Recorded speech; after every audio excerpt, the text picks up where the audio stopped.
Assalamualaikum warahmatullahi wabarakatuh. Kami dari kelompok 3 akan membahas tentang manajemen keuangan pada transaksi internasional. Bersama kami Nur Faresi, Niputumilah, Nafilda, dan Nur Alfiatus. Materi ini ada di bab 10 yang terdapat 8 topik pembahasan. Pertama, manajemen keuangan pada operasi internasional. Mengapa sih bisa ada operasi internasional? Karena setiap negara pasti aktivitas ekonominya itu berkaitan sama aktivitas ekonomi di negara lainnya. Dengan istilah lain, setiap negara itu memiliki keterikatan dan dampak masing-masing. Salah satu implikasi dari penyelenggaraan transaksi internasional oleh perusahaan adalah dampak perubahan kurs mata uang yang digunakan dalam transaksi internasional sebagai risiko perusahaan. Sehingga bab ini itu fokus membahas tentang bagaimana perusahaan bisa mengelola risiko dari perubahan kurs mata uang tersebut. Jadi, kita ada 8 topik pembahasan. Yang pertama, operasi perusahaan pada skala internasional, pasar valuta asing, kurs valuta asing, transaksi jual beli valuta asing, risiko fluktuasi kurs valuta asing, hubungan antara inflasi, suku bunga, dan kurs valuta asing, implikasi kurs valuta asing terhadap penganggaran, dan modalitas investasi di negeri lain. Pada operasi perusahaan pada skala internasional sebenarnya tidak jauh berbeda dengan operasi perusahaan di dalam negeri. Jadi ada investasi, ada pendanaan, ada penjualan atau ekspor, dan ada pembelian atau impor. Investasi itu bisa menjual saham, memberikan obligasi, memberikan pinjaman ke mitra luar negeri, mendirikan perusahaan baru di luar negeri, atau juga bisa juga perusahaan itu mendirikan cabang-cabang di luar negeri. Untuk pendanaan itu bisa kita membeli obligasi, kita mendapatkan pinjaman dari mitra luar negeri. Untuk penjualan atau ekspor itu kita menjual barang atau jasa ke luar negeri, dan impor kita membeli barang dan jasa dari luar negeri. Nah, setelah proses yang dilakukan antar negara itu akan menyebabkan terjadinya arus penerimaan atau pembayaran kas yang bisa terpapar dengan risiko dinamika kurs valuta asing atau exchange rate risk exposure. Kedua, pasar valuta asing. Kenapa sih perusahaan itu bisa membutuhkan valuta asing? Karena setiap kegiatan operasional perusahaan kayak investasi, pendanaan, ekspor, impor, dan kegiatan operasional lainnya itu memerlukan arus kas yang berupa valuta asing. Karena itu muncullah pasar valuta asing. Pasar valuta asing itu tempat diperjualbelikannya valuta asing. Misalnya nih, kita itu ingin membeli barang dengan mata uang asing, atau kita punya mata uang asing yang ingin kita gunakan tapi harus dirupiahkan dulu. Karena itu kita harus menjual atau membeli di pasar valuta asing. Pihak-pihak yang biasa ada di pasar valuta asing bisa bank umum atau bank komersial, bank sentral, dealer valuta asing, dan perusahaan-perusahaan yang menyediakan jasa pasar valuta asing. Pasar valuta asing ini sudah terkoneksi dengan seluruh dunia melalui jaringan online. Jadi pasar valuta asing ini sudah terdapat di mana-mana. Selanjutnya, jenis pasar valuta asing. Pada jenis pasar valuta asing itu ada dua. Yang pertama dari pelaku, yang kedua dari sisi waktu. Dari sisi pelaku yang bertransaksi itu ada client market dan interbank market. Client market itu pasar valuta asing dari bank langsung ke nasabahnya. Ada juga nasabahnya itu perorangan atau individu, lembaga, eksportir dan importir, dan lainnya. Lalu yang kedua interbank market, itu antara pasar valuta asing antara bank dengan bank yang lainnya.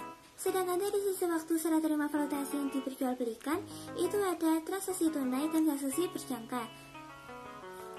Transaksi tunai itu pasar valuta asingnya diperjualbelikan dan diserah terimakan saat itu juga.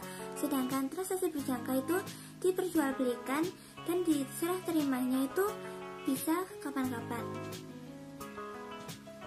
Pada fungsi pasar valuta asing itu ada dua fungsi utama, yakni mempermudah pertukaran valuta asing dan menyediakan perlindungan nilai atau hedging. Penjelasan selanjutnya akan dijelaskan oleh rekan saya.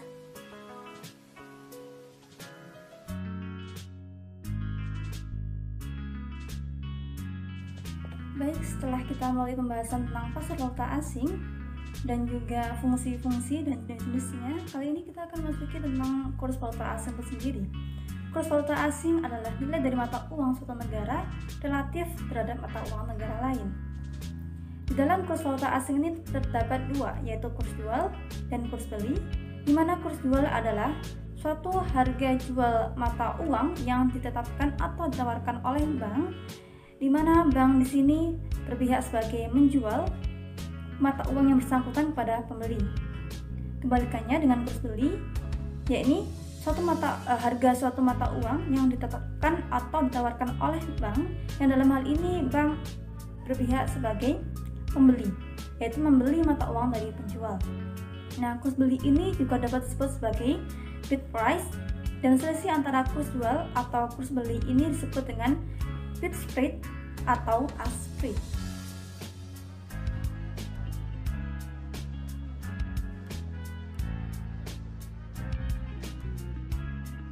Kita akan masuk pada tabel 10.1, di mana di sana sudah diketahui kurs jual dan kurs beli dari masing-masing negara. Lanjut pada soalnya, yakni jika kita hendak membeli 100 dolar Australia, maka kita harus membayarnya dalam rupiah, yang dalam hal ini kita akan menggunakan kurs jual yang ditetapkan oleh bank, sehingga kita harus membayar dalam perhitungan sebagai berikut, yakni 10.146,90 dikalikan 100, maka akan kita hasilkan yakni sebesar 1.014.690 rupiah. Nah, sedangkan jika kita hendak menjualnya, maka yang digunakan adalah kurs beli yang ditetapkan oleh bank, yakni kurs belinya sebesar 9.863,90 dikalikan 100, maka akan dihasilkan angka yaitu 986.390 rupiah. Nah, ada kalanya juga disebutkan kurs tengah dalam pengumuman kurs valuta asing yang berlalu.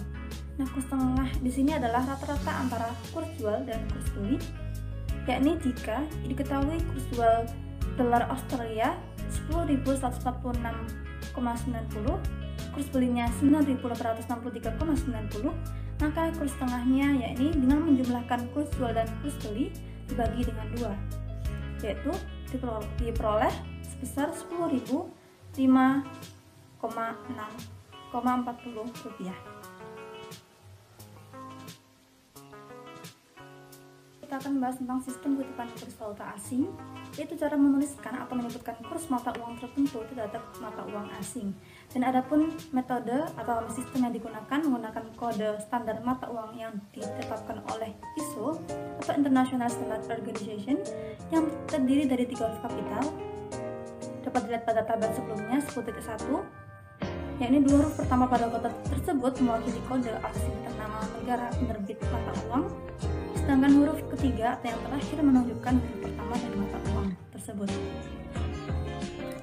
Sebagai contohnya, misalnya AUD, dan huruf pertamanya itu AU yang merupakan singkatan dari negara, yaitu Australia, sedangkan huruf ketiganya D merupakan huruf pertama dari mata uang dolar, yaitu dolar D. Kemudian kita akan memasuki pada sistem jenis, ada 2 sistem kutipan kurs yang biasa digunakan dalam penulisan. Ada 2, yaitu kutipan langsung dan kutipan tidak langsung. Kutipan langsung ini penulisan atau penyebutan kurs dengan sistem kutipan langsung menyatakan harga per unit mata uang dalam negeri terhadap mata uang asing. Misalnya diketahui pada PPT, contohnya yaitu USD per IDR yaitu 0,000769, yang berarti harga per 1 unit mata uang rupiah terhadap dolar Amerika sebesar 0,000769 unit dolar Amerika.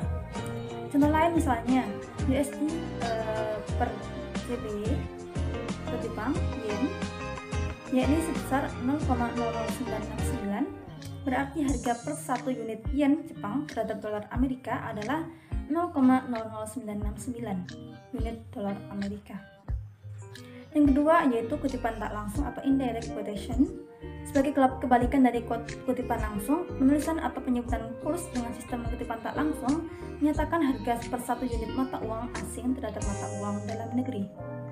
Sebagai contoh, misalnya IDR per USD diketahui 13.184, yang berarti harga per 1 unit mata uang dolar Amerika sebagai mata uang negara asing terhadap rupiah sebagai mata uang dalam negeri, yakni 13.144 rupiah.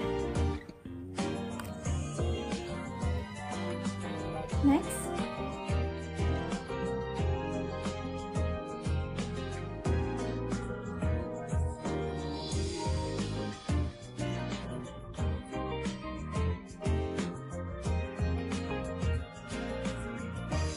kali ini akan masuk pada pembahasan keempat, yaitu transaksi jual beli valuta asing.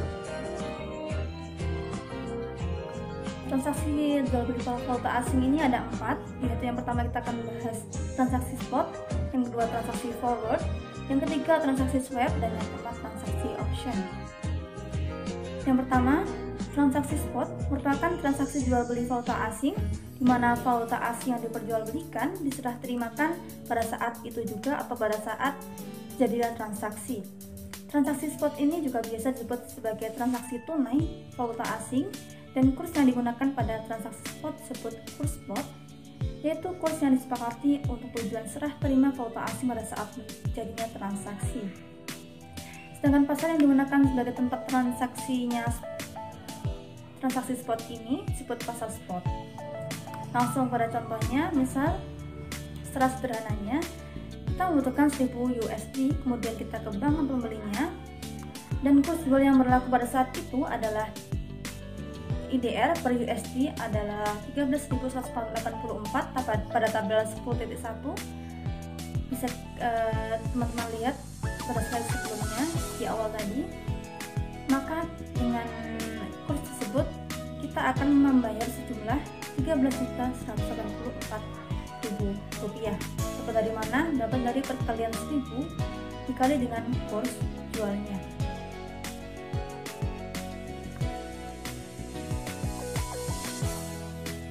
Yaitu transaksi forward, disebut sebagai kontrak forward, yang merupakan transaksi jual beli valuta asing, di mana valuta asing yang diperjualbelikan diserah terimakan di kemudian hari berdasarkan kurs yang disepakati di muka pada tanggal transaksi dilakukan. Dalam hal ini, kontrak forward yang diperjualbelikan di pasar seperti bursa valuta asing disebut dengan futures. Nah, bedanya futures dengan kontrak forward ini adalah pada kontrak forward jenis mata uang, nilai atau jumlah mata uang as yang ditransaksikan, jangka waktu dan kurs yang ditentukan berdasarkan kesepakatan atau negosiasi antara kedua belah pihak.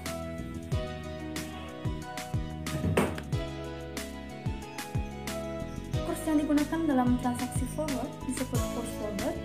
Nah, kurs forward ini pada dasarnya merupakan kurs spot yang diharapkan atau expected spot exchange rate di masa yang akan datang sesuai dengan jangka waktu forwardnya. Dengan demikian, bedanya kurs forward dengan kurs spot yaitu lebih tinggi atau bisa lebih rendah bergantung pada prediksi pasarnya. Jika pasar memprediksi nilai mata uang tertentu akan melemah pada kurs forward, terhadap mata uang tersebut akan lebih rendah dibandingkan kurs spot yang berlaku sekarang, jadi mata uang yang diberi yang bersangkutan, begitu pun sebaliknya. Jika kurs forward itu lebih tinggi dari kurs spot, maka selisih disebut sebagai forward premium, dan sebaliknya jika kurs forward lebih rendah dari kurs spot, maka selisihnya disebut sebagai forward discount.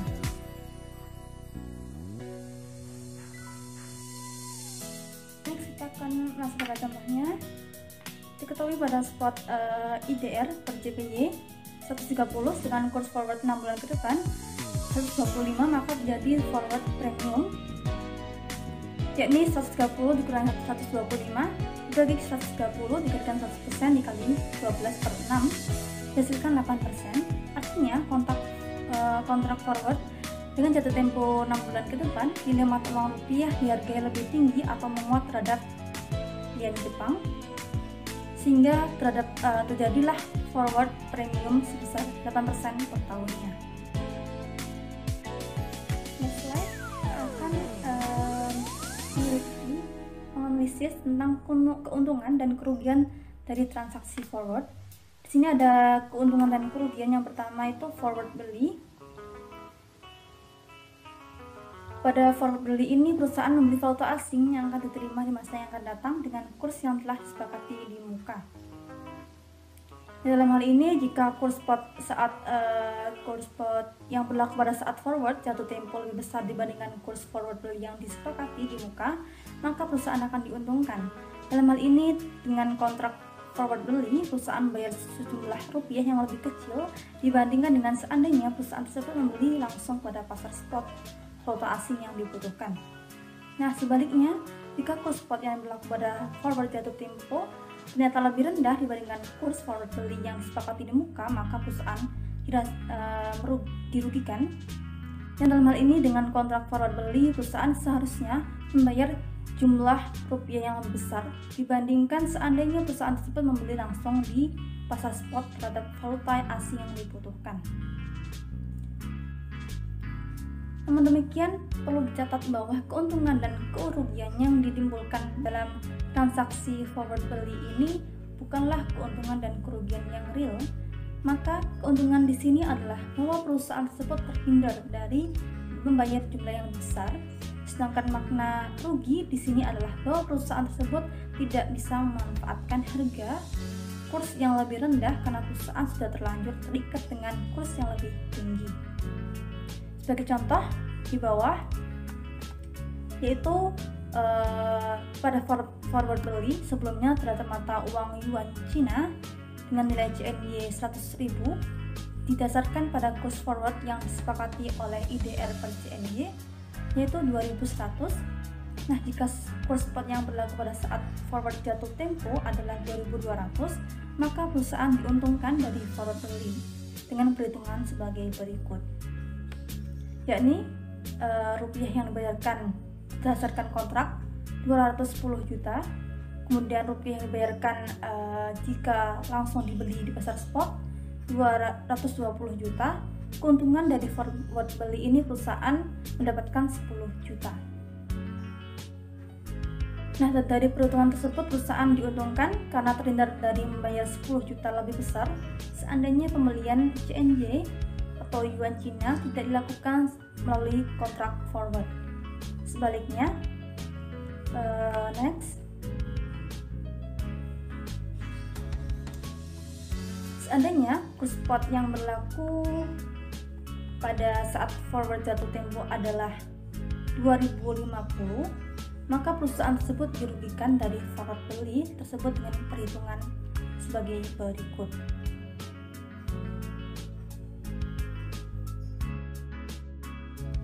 Pada PPT ini didapatkan perhitungan lebih rincinya, yaitu tadi seperti saya jelaskan bahwa semisal kurs spot yang berlaku pada saat forward jatuh tempo adalah 2050, maka perusahaan tersebut dirugikan dengan perhitungannya, yaitu rupiah yang dibayarkan berdasarkan kontrak forwardnya 210 juta, tetapi dengan rupiah yang dibayarkan ketika dibeli langsung di pasar spot adalah 205 juta, maka kerugian yang didapatkan adalah 5 juta rupiah. Nah, dari perhitungan tersebut perusahaan kehilangan kesempatan untuk membayar lebih kecil 5 juta, yaitu seandainya pembelian CNY atau yuan Cina tersebut tidak dilakukan melalui kontrak forward, melainkan melalui pasar spot langsung pada saat CNY dibutuhkan. Next slide. Selanjutnya yaitu yang kedua, forward jual. Tadi kita sudah membahas tentang keuntungan dan kerugian forward beli. Selanjutnya akan pada pembahasan keuntungan dan kerugian pada forward jual. Forward jual di sini perusahaan menjual valuta asing yang akan diserahkan di masa yang akan datang dengan kurs yang disepakati di muka. Dalam hal kurs spot yang berlaku pada saat forward jatuh tempo ini lebih besar dibandingkan kurs forward jual yang disepakati di muka, maka perusahaan tersebut akan dirugikan. Nah, dalam hal ini dengan kontrak forward jual, perusahaan tersebut akan menerima jumlah rupiah yang lebih kecil dibandingkan seandainya perusahaan tersebut menjual langsung di pasar spot valuta asing yang dimilikinya. Sebaliknya, jika kurs spot tersebut yang berlaku pada saat forward jatuh tempo ternyata lebih rendah dibandingkan kurs forward jual yang disepakati di muka, maka perusahaan diuntungkan. Dalam hal ini kesimpulannya adalah forward jual, keuntungan dan kerugian forward jual ini kebalikan dari forward beli. Dalam hal ini kontrak forward jual, perusahaan akan menerima jumlah rupiah yang lebih besar dibandingkan dengan seandainya perusahaan tersebut menjual langsung di pasar spot valuta asing yang dimilikinya. Untuk memahaminya, kita langsung pada contohnya, yaitu jika pada contoh sebelumnya dapat forward jual terhadap USD 110.000 berdasarkan pada kurs forward jual yang disepakati, yaitu IDR per USD 13.000. Nah, jika kurs spot yang berlaku pada forward jatuh tempo adalah 12.900, maka perusahaan di sini diuntungkan dari forward jual tersebut. Dengan rincian perhitungannya, yaitu rupiah yang diterima pada kontrak forward jual 130 juta, sedangkan rupiah yang diterima semisal dijual langsung di pasar spot adalah 129 juta, maka keuntungan yang didapatkan yaitu 1 juta rupiah. Dalam hal ini perusahaan terbukti menerima rupiah lebih besar 1 juta dibandingkan seandainya penjualan USD tersebut tidak dilakukan melalui kontrak forward jual. Sebaliknya, seandainya kurs spot yang berlaku pada saat forward jatuh tempo itu adalah 13.000, maka perusahaan tersebut dirugikan. Jadi semisal kurs yang berlaku itu lebih besar, lebih tinggi, maka perusahaan tersebut dirugikan. Langsung pada next selanjutnya. Nah, seperti yang saya katakan tadi, apabila kursnya itu lebih tinggi, maka perusahaan itu akan rugi dengan rincian yang perhitungan sebagai berikut. Pada PPT sudah diketahui perhitungannya dari perkalian dari 13.000 dikalikan 10.000 yang akan menghasilkan rupiah yang diterima berdasarkan kontrak forward jual sebesar 130 juta rupiah. Sedangkan jika rupiah yang diterima yang diterima oleh USD jika dijual langsung di pasar spot dengan perhitungan 13.050 jika dikali 10.000, maka akan dihasilkan 130.500. Sisi ini adalah kerugian dari forward jual yang diterima oleh perusahaan. Dalam hal ini, karena USD dijual melalui kontrak forward, maka perusahaan akan kehilangan kesempatan untuk menerima pembayaran sebesar 500.000 lebih besar, yaitu seandainya perusahaan tidak menjual USD tersebut melalui kontrak forward, melainkan melalui pasar spot langsung. Next, kita akan melalui pembahasan pada transaksi ketiga, yaitu transaksi swap. Ini merupakan transaksi yang menggabungkan transaksi spot dengan transaksi forward pada saat yang sama, sehingga terdapat valuta asing yang sama dilakukan dua transaksi sekaligus. Dengan demikian, swap merupakan transaksi kontrak jual beli valuta asing secara spot dan sekaligus diikuti dengan kontrak forward dengan transaksi kebalikannya pada valuta asing yang sama. Jika yang terjadi pada transaksi spot adalah pembelian, maka kontrak forward yang menyertainya adalah forward jual. Sebaliknya, jika pada transaksi spot adalah penjualan, maka akan disertai dengan kontrak forward beli. Dengan mekanisme tersebut, transaksi bagian pertama dari swap merupakan first leg atau transaksi spot, sedangkan transaksi bagian kedua dalam bentuk realisasi forward atau disebut dengan second leg. Oke, next kita akan langsung pada contohnya. Misalnya pada hari ini perusahaan itu menerima kas dalam bentuk USD 10.000 yang berasal dari pinjaman luar negeri dalam jangka waktu 9 bulan. Kemudian agar USD yang diterima tersebut dapat segera digunakan untuk operasional perusahaan, maka perusahaan perlu mengkonversi ke dalam mata uang domestik atau rupiah dengan cara menjualnya melalui transaksi spot ke bank.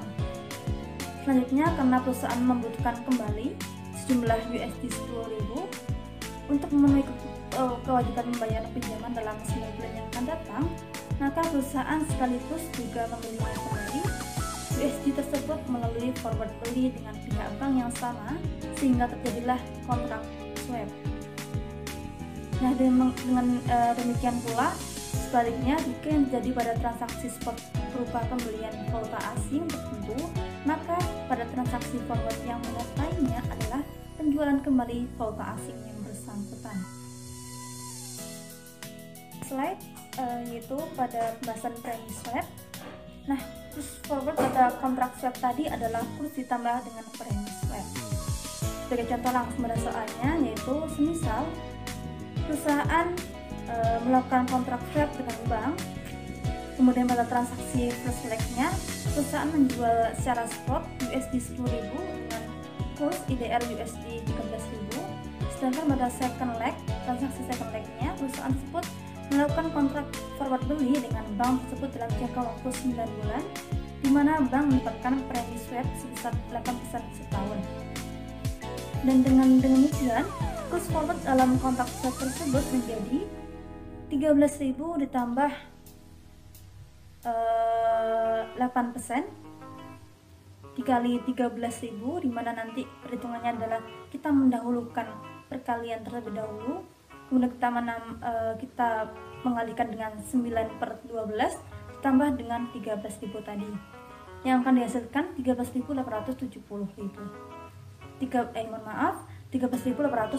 rupiah.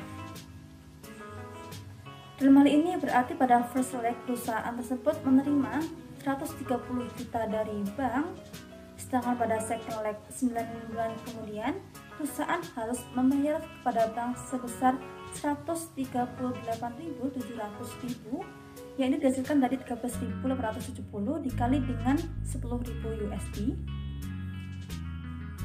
kepada bank untuk memperoleh kembali USD tersebut berapapun pada kurs spot yang berlaku pada saat jatuh temponya.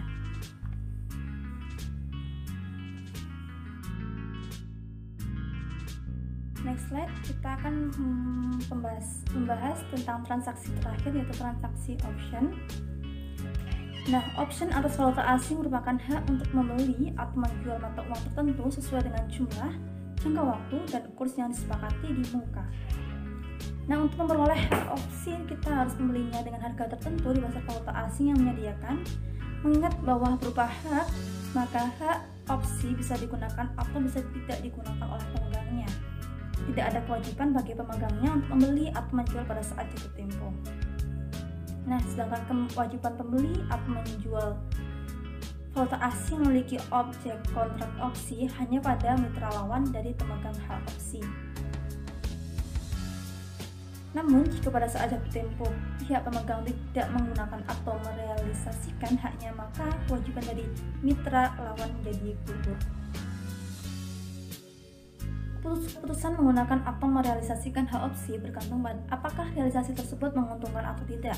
Nah, jika menguntungkan, hak opsi akan direalisasikan, dan jika jika merugikan atau tidak menguntungkan, maka hak opsi tersebut tidak akan direalisasikan sehingga dibiarkan menjadi hangus atau tidak bernilai lagi atau valueless.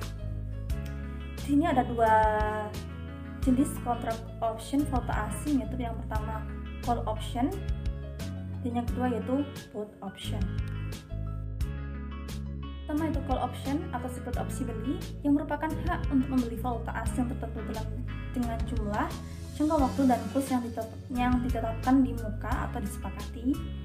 Nah, pemegang call option memiliki hak untuk membeli valuta asing tertentu dengan nilai dan kurs yang diletakkan di muka pada mitra lawannya. Sebaliknya, pada kontrak call option jatuh tempo, mitra lawan berkewajiban melayaninya dengan menjual valuta asing yang dimaksud kepada pemegang hak dengan nilai dan kurs yang telah disepakati.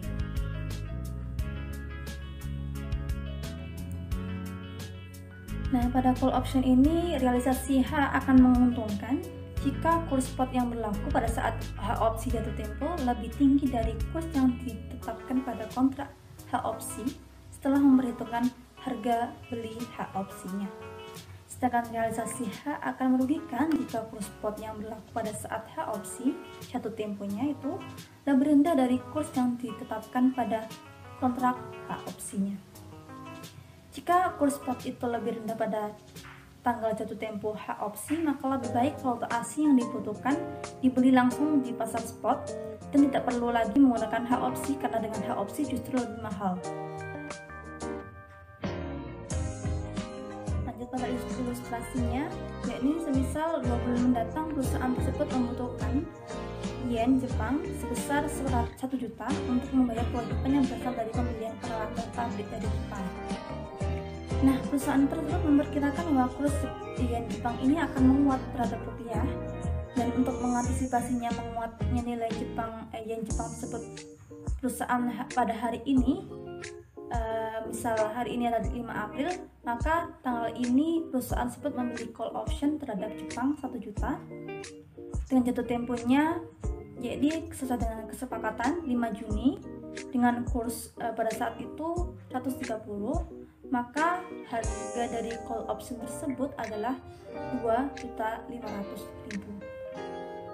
Nah, pada saat tanggal 5 Juni ini opsi beli tersebut jatuh tempo dan kurs yang berlaku adalah 140. Kemudian untuk perhitungan lanjutnya pada slide berikut, ini pertama kita akan menghitung jumlah yang dibayarkan jika Jepang diperoleh dari realisasi opsi beli dengan mengalihkan 130 dikalikan 1 juta yen dihasilkan 130 juta. Kemudian menghitung juga jumlah yang dibayarkan jika membeli yen Jepang dari pasar spot, yakni dengan kurs tadi 140 dikalikan 1 juta, maka dihasilkan 140 juta. Nah, keuntungan realisasi opsi karena kurs spot itu lebih tinggi dari kurs opsinya sebesar 10 juta, maka harga opsi yang telah diketahui 2.500.000 tadi akan mengurangi sehingga dihasilkan keuntungan bersih jika kontrak opsi direalisasikan. Jika kurs spot itu lebih rendah dari kurs yang ditetapkan dalam kontrak opsi, maka semisal pada 5 Juni pada saat jatuh tempo itu kurs terhadap kurs rupiah IDR terhadap yen Jepang adalah 127, maka tadi yang pertama kita sama menghitung jumlah yang dibayarkan jika yen Jepang diperoleh dari realisasi opsi beli 130 juta. Kemudian untuk yang kedua kita mengalihkan 127 dikalikan 1 juta dihasilkan 120 juta, dan selisih keduanya ini dinyatakan rugi jika opsi direalisasikan karena kurs spot lebih rendah dari kurs opsinya. Dan tadi juga diketahui harga opsi beli yang dibayarkan adalah 2,5 juta, maka 2,5 juta ini akan menambah kerugian yang telah kita hitung tadi menjadi hasil dari rugi bersih jika kontrak opsi tersebut direalisasikan. Next, kita akan membahas tentang put option. Put option ini disebut dengan opsi jual yang merupakan hak untuk menjual valuta asing tertentu dengan jumlah, jangka waktu, dan kurs yang ditetapkan di muka atau disepakati kepada mitra lawannya. Dalam hal ini kebalikan dari call option, pada put option realisasi hak akan menguntungkan jika kurs spot yang berlaku pada saat hak opsi jatuh tempo lebih rendah dari kurs yang ditetapkan pada kontrak hak opsi setelah mempertimbangkan atau memperhitungkan harga beli hak opsinya. Sebaliknya, realisasi hak akan merugikan jika kurs spot yang berlaku pada saat hak opsi jatuh tempo tersebut lebih tinggi dari kurs yang ditetapkan pada kontrak hak opsinya. Jika kurs spot lebih tinggi pada tanggal jatuh tempo hak opsi, maka lebih baik valuta asing yang dimiliki perusahaan tersebut dijual langsung di pasar spot dan tidak perlu lagi menggunakan hak opsi jual, karena dengan hak opsi jual justru lebih murah. Kita langsung pada slide selanjutnya. Nah, pada contoh ilustrasi ini diketahui 2 bulan mendatang perusahaan akan menerima pembayaran pada dalam valuta dolar Singapura yaitu 1 juta yang berasal dari transaksi ekspor pada mitranya di Singapura. Kemudian ternyata perusahaan memperkirakan bahwa kurs Singapura dolar akan melemah terhadap rupiah. Nah, untuk mengantisipasi melemahnya nilai dolar Singapura tersebut, perusahaan pada hari ini, misal pada tanggal 10 Juli, membeli put option terhadap dolar Singapura 100.000 dengan jatuh tempo tanggal 10 November dengan kurs yakni 9.450. Dan harga dari put option itu sendiri adalah 2 juta. Kemudian ternyata pada tanggal 10 November saat opsi jual tersebut jatuh tempo, kurs spot yang berlaku adalah 9.350.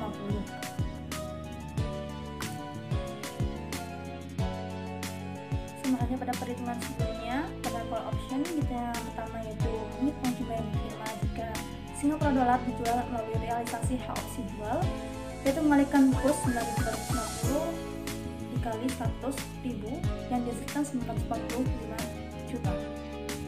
Kemudian menghitung juga jumlah yang diterima jika Singapura dolar dijual langsung di pasar spot, yakni 9.350 dikalikan dengan 100.000 yang menghasilkan angka 935 juta rupiah. Nah, selisih di antara kedua ini merupakan keuntungan realisasi opsi karena kurs spot lebih rendah dari kurs opsinya, yakni 10 juta. Kemudian diketahui juga di awal tadi soal harga opsi jual yang dibayar adalah 2 juta, maka akan mengurangi keuntungan realisasi opsi dan keuntungan bersihnya menjadi 8 juta rupiah.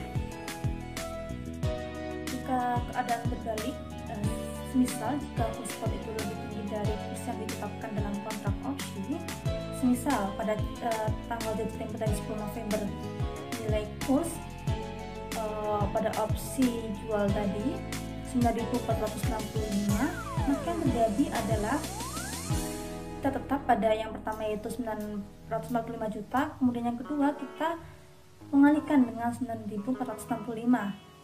Dengan permisalan tadi dihasilkan selisih, dan selisih ini yang menjadi rugi jika dilakukan realisasi opsi. Karena apa?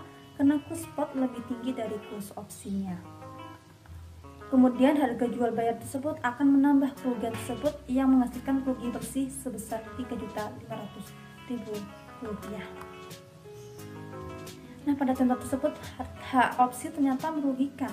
Maka untuk menghindari kerugian tersebut, hak opsi jual tersebut tidak perlu direalisasikan dan dibiarkan menjadi tak bernilai. Mungkin sekian dari pembahasan mengenai put option dan call option. Kali ini akan melanjutkan pada pembahasan berikutnya, yaitu terkait risiko fluktuasi kurs valuta asing yang akan dijelaskan oleh rekan saya.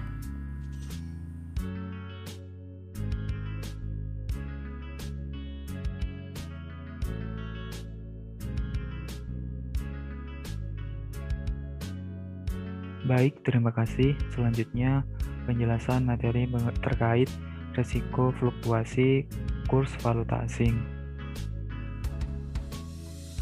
Transaksi antar negara senantiasa melibatkan peristiwa pertukaran mata uang, baik itu pertukaran mata uang asing dengan mata uang domestik atau dalam negeri sebagai basis dari operasional perusahaan. Bagi perusahaan, persoalan ini timbul saat perusahaan harus mengkonversi mata uang domestik ke mata uang asing untuk melakukan pembayaran ke luar negeri, ataupun sebaliknya saat perusahaan harus ketika saat perusahaan menerima pembayaran dari luar negeri sehingga harus mengkonversi mata uang asing ke mata uang domestik. Nah, proses saat konversi inilah pelaku usaha dihadapkan dengan risiko fluktuasi kurs valuta asing. Kurs valuta asing merupakan nilai mata uang suatu negara relatif terhadap mata uang negara lainnya yang bersifat sangat dinamis. Dinamika kurs antar mata uang tersebut jika tidak dikelola secara baik akan berpotensi menimbulkan kerugian bagi suatu perusahaan. Di sini contoh suatu perusahaan membeli bahan baku dari Jepang senilai 1 juta dengan jatuh tempo pembayaran 1 bulan yang akan datang. Pada saat transaksi, kurs yang berlaku sebesar 125 sehingga perusahaan harus membayar sebesar 125 juta rupiah. Akan tetapi pada saat jatuh tempo mata uang yen atau mata uang Jepang atau yen mengalami terapresiasi atau mengalami kenaikan sehingga kurs yang 125 tadi berubah menjadi 130 sehingga perusahaan harus membayarkan 130 juta rupiah.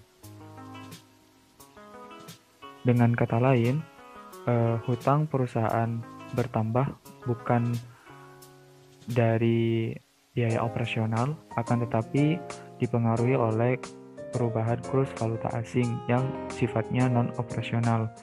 Inilah yang dimaksud dengan risiko fluktuasi kurs valuta asing.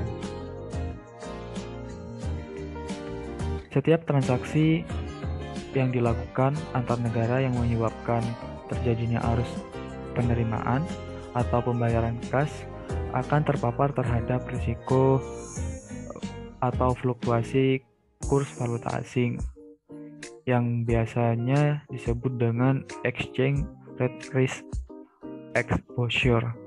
Nah, risiko kurs valuta asing ini harus diminimalisir, salah satunya melalui tindakan lindungi nilai. Lindungi nilai. Di sini kita akan membahas terkait manajemen lindungi nilai, tentang pentingnya lindungi nilai, serta biaya lindungi nilai. Manajemen lindungi nilai merupakan suatu upaya untuk melindungi nilai arus kas operasional yang berasal dari transaksi antar negara dari pengaruh atau risiko fluktuatif kurs valuta asing. Sebagai contoh, suatu perusahaan menjual produk ke luar negeri dengan harga USD 50.000.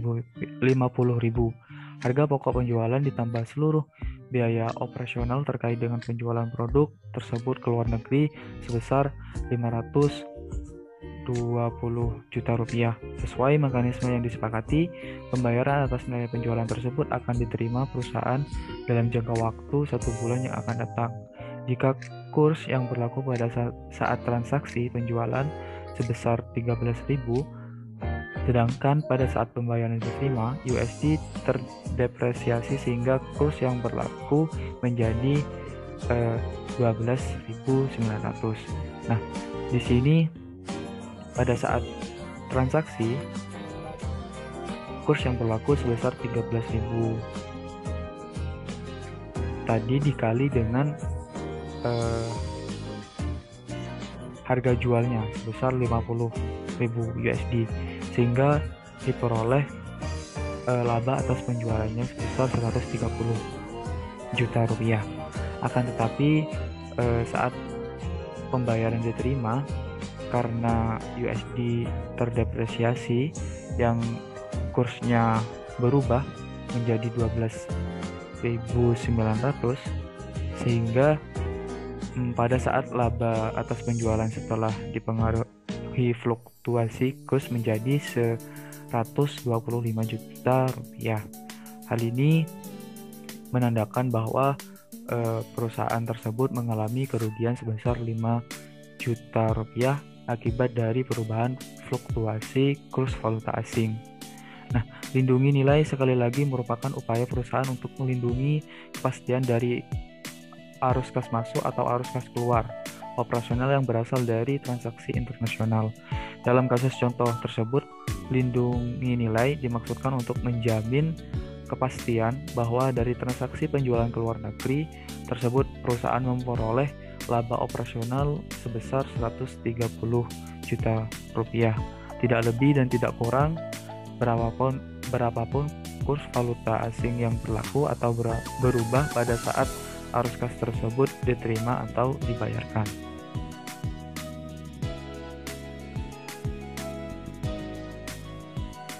Pentingnya lindungi nilai. Yang pertama, agar perusahaan terhindar dari kerugian yang nilainya tidak bisa terbatas.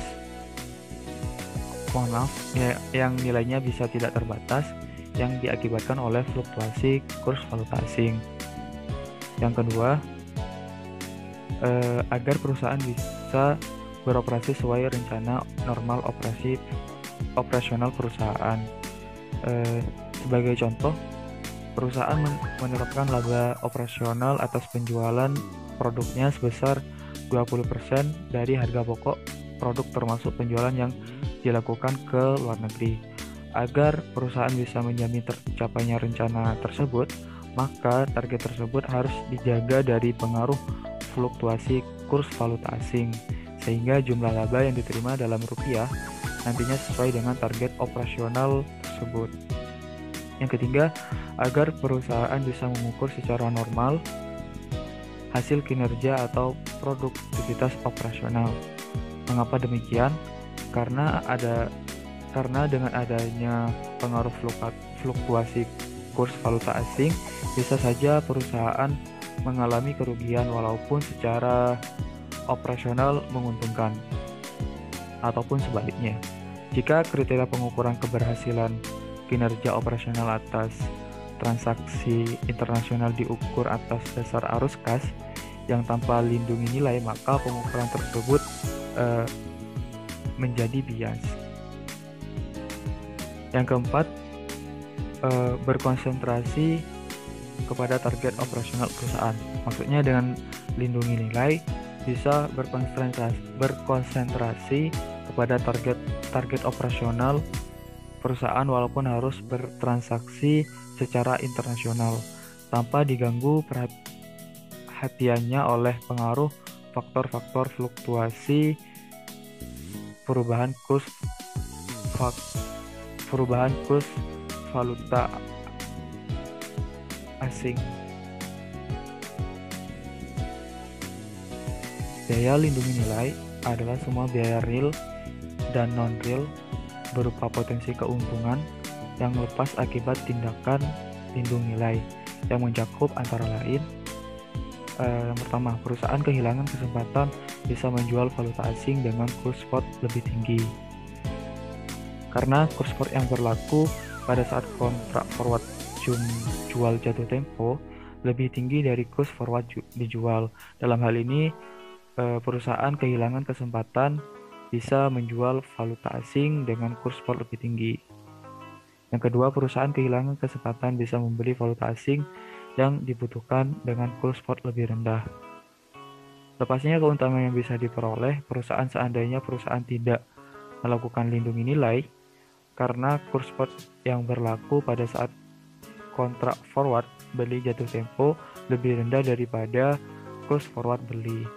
Yang ketiga, harga yang dibayar untuk memperoleh hak opsi baik opsi jual maupun beli yang pada akhirnya hak opsi tersebut dibiarkan hangus tidak termanfaatkan. Selanjutnya, hubungan antara kurs valuta asing dan inflasi.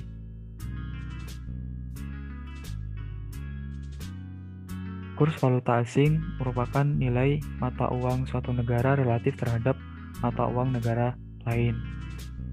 Inflasi merupakan kenaikan suatu barang dan menurunnya nilai mata uang, yang dimana jika peristiwa ini terus berlanjut maka akan merusak perekonomian suatu negara.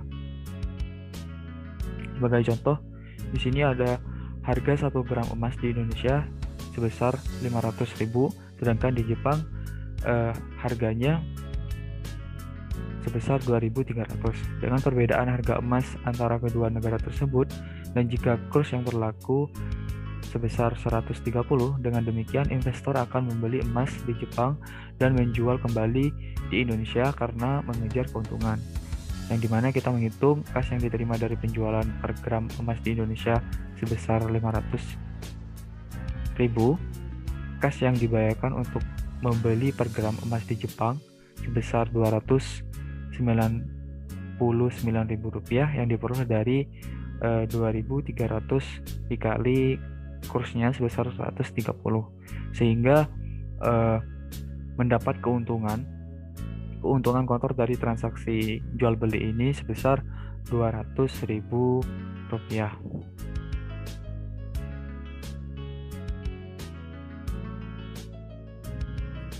Nah, keuntungan normal dalam hal ini adalah besarnya keuntungan yang relatif sama kemampuan kita untuk melakukan jual beli produk dan berlaku untuk semua produk atau jasa di dalam perekonomian. Di Di sini ada contoh sebagai investor di Indonesia menganggap keuntungan normal bersih dari usaha jual beli emas adalah 10% dari harga pokok jika harga beli per gram emas di Jepang dalam valuta rupiah sebesar 299.000 dan biaya yang terkait adalah 50.000, maka harga pokok per gram emas sebesar 349.000 rupiah. Atas dasar ini, keuntungan normal yang diharapkan adalah 34.900 rupiah. Pada titik inilah terjadi equilibrium harga emas antar negara. Beberapa harga equilibrium yang terjadi pada contoh perdagangan emas tersebut.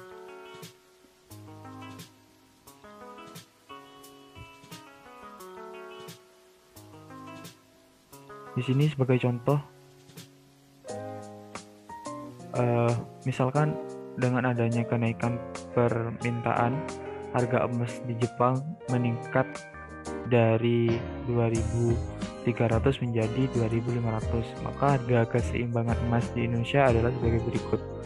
Cash yang dibayar untuk membeli per gram emas di Jepang sebesar 325.000 rupiah. Biaya angkut dan biaya masuk produk ke Indonesia sebesar 50.000 rupiah. Sehingga harga pokok per gram emas setelah di Indonesia sebesar 375.000 rupiah. Keuntungan normal yang diharapkan 10% dari harga pokok sebesar 37.500 rupiah. Harga keseimbangan per gram emas di Indonesia sebesar 412.500 rupiah. Hukum satu harga dan prediksi terhadap kurs support. Hukum harga atau law of one price yang menyatakan bahwa harga produk di semua negara cenderung sama setelah harga yang berlaku di negara tertentu dikonversi ke dalam mata uang negara lainnya, sebagaimana dirumuskan berikut. Mengambil contoh yang sebelumnya, di mana harga emas dalam Indonesia sebesar 325.000 rupiah yang dimana diperoleh dari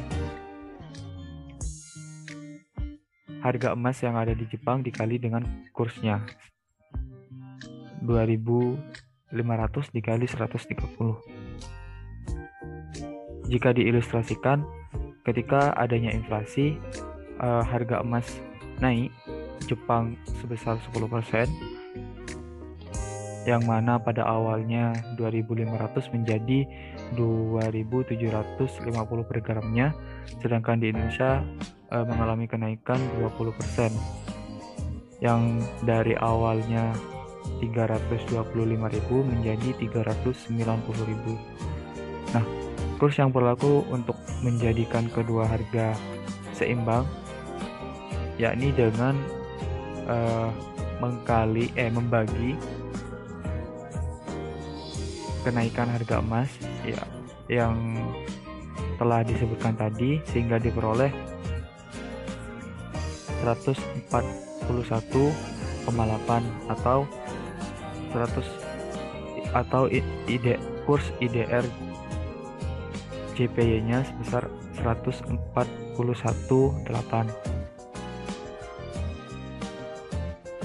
Selanjutnya, implikasi kurs valuta asing terhadap penganggaran yang dijelaskan oleh rekan saya. Baik, selanjutnya materi yang akan kita bahas yaitu implikasi kurs valuta asing terhadap penganggaran modal atas investasi di negara lain. Nah, sebelumnya, persoalan kurs valuta asing juga berdampak pada perencanaan investasi atau penganggaran modal atas rencana investasi di luar negeri, seperti yang dilakukan oleh PT Semen Gresik yang memperluas investasinya dengan mengakuisisi 70% saham Tang Long Semen, perusahaan semen terkemuka Vietnam pada tahun 2012. Nah, sebelumnya kita telah mempelajari bahwa tujuan dari penganggaran modal adalah evaluasi terhadap suatu rencana investasi dalam rangka pengambilan keputusan apakah rencana investasi tersebut menguntungkan atau tidak. Adapun langkah-langkah dasar penganggaran modal mencakup penentuan umur ekonomis investasi, proyeksi arus kas dari investasi, penentuan tingkat diskonto yang tidak lain adalah biaya modal yang diperlukan untuk menentukan present value arus kas, evaluasi dengan teknik tertentu untuk mengambil kesimpulan dan keputusan. Nah, dari keempat langkah dasar dalam penganggaran modal tersebut berlaku untuk semua rencana investasi, baik di dalam maupun di luar negeri. Namun, dalam hal investasi di luar negeri, ada persoalan khusus terutama yang terkait dengan langkah kedua, yaitu proyeksi arus kas, dan langkah ketiga, yaitu penentuan tingkat diskonto atau biaya modal. Baik, selanjutnya kita akan membahas proyeksi arus kas investasi luar negeri.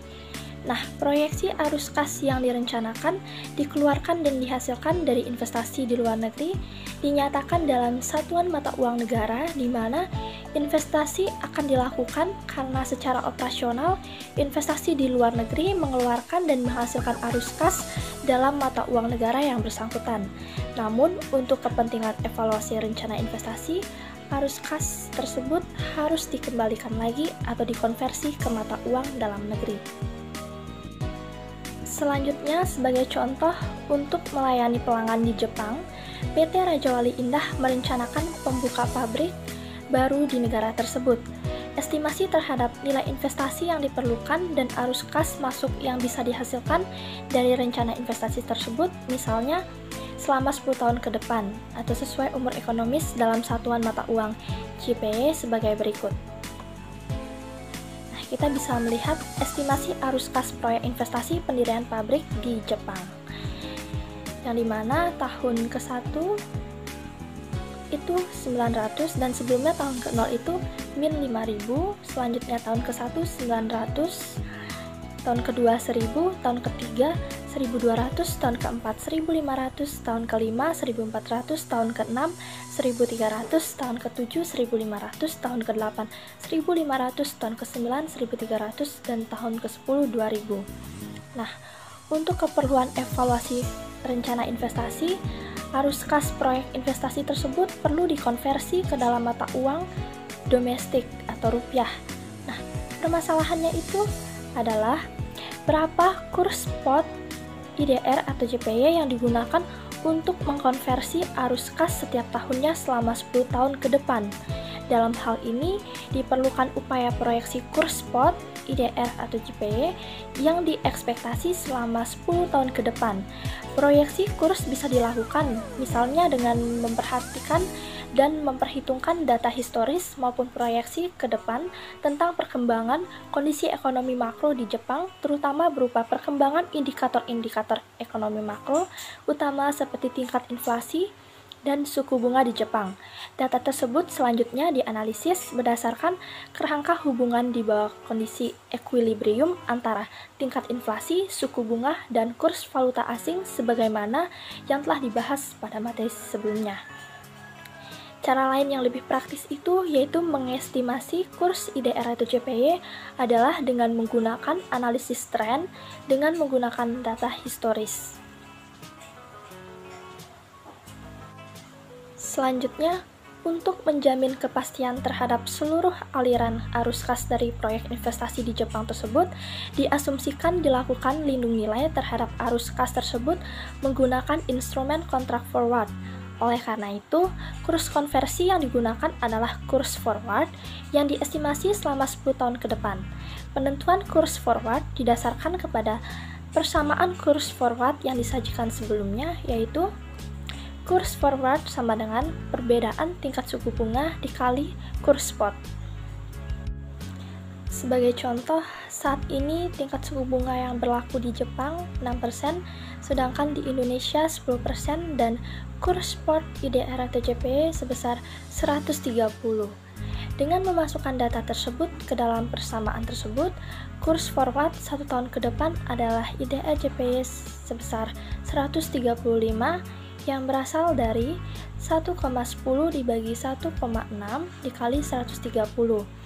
Atas dasar ini, diproyeksikan kurs IDR akan terdepresiasi terhadap JPY rata-rata 3,8% per tahun, yaitu 135 dikurangi 130 dibagi 30.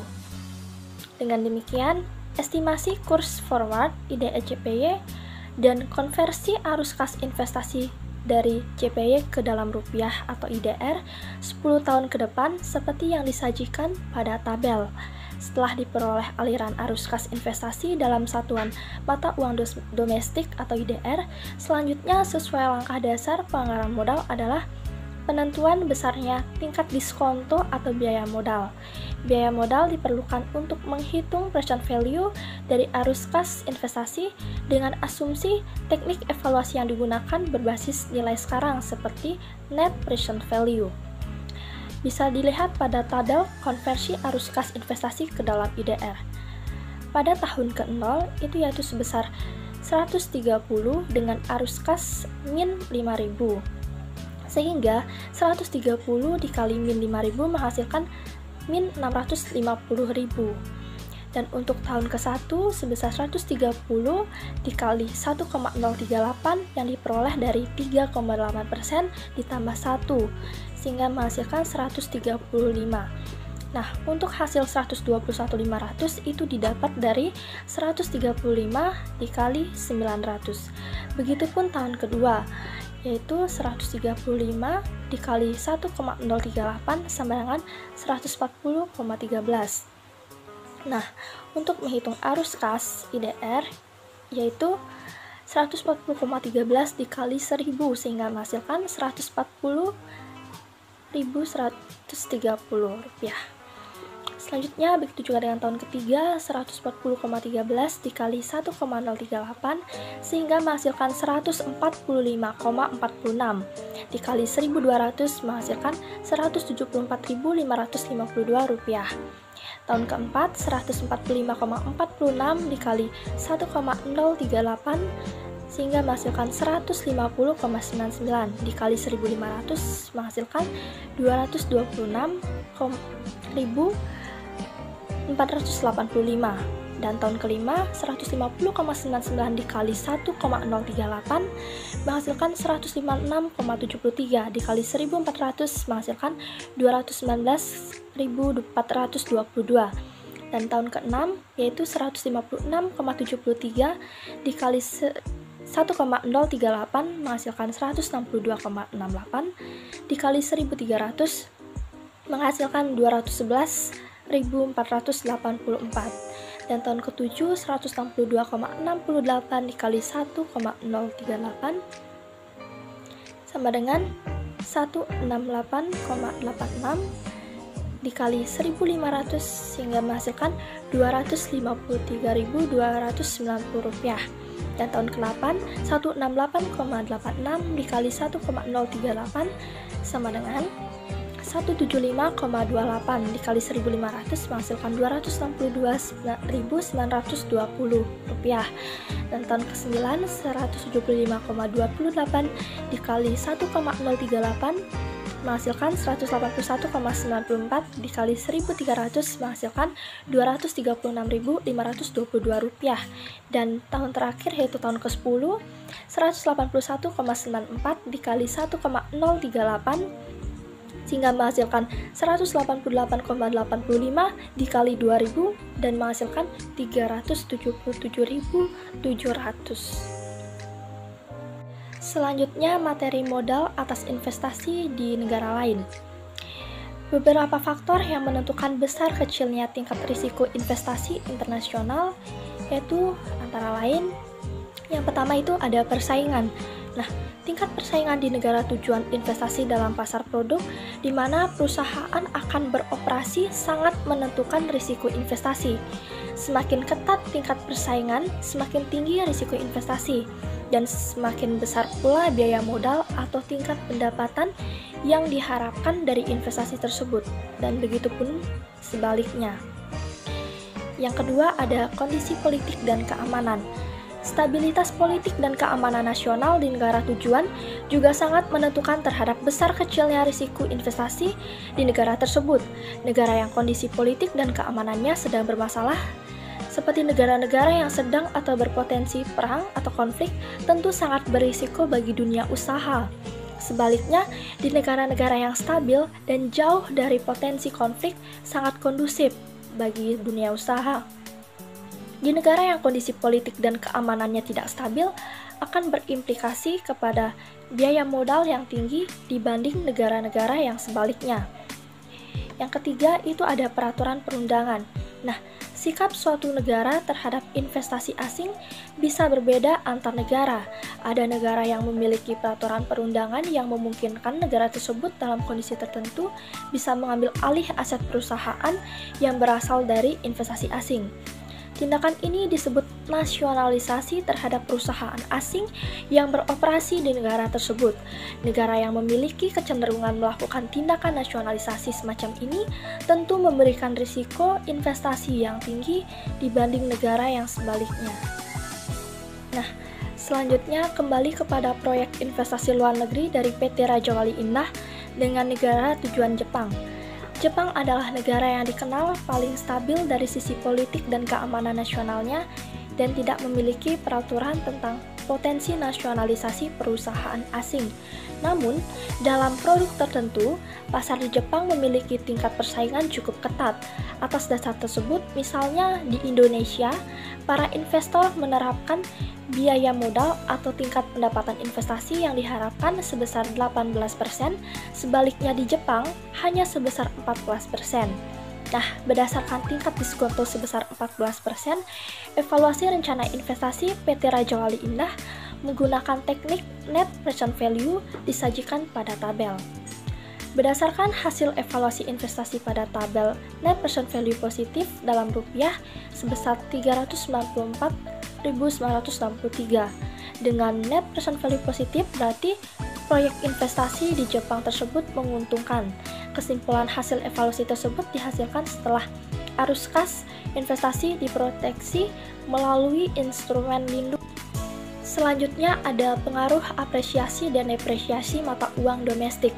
Nah, satu hal yang perlu dicermati dalam contoh kasus proyek investasi luar negeri dari PT Raja Wali Indah ini adalah bahwa kurs rupiah terhadap yen Jepang mengalami depresiasi rata-rata 5% per tahun dengan kecenderungan melemahnya nilai mata uang domestik terhadap mata uang negara tujuan investasi menyebabkan arus kas investasi yang dihasilkan yang dinyatakan dalam satuan mata uang negara tujuan akan semakin dihargai lebih tinggi.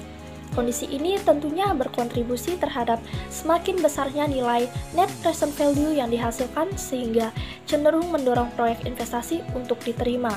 Sebaliknya, yang terjadi jika nilai mata uang domestik justru terapresiasi atau menguat terhadap mata uang negara tujuan investasi, yaitu akan menekan net present value yang dihasilkan menjadi lebih kecil karena arus kas masuk dari investasi dikonversi dalam mata uang domestik. Nilainya akan menjadi lebih kecil yang tentunya mendorong proyek investasi cenderung ditolak.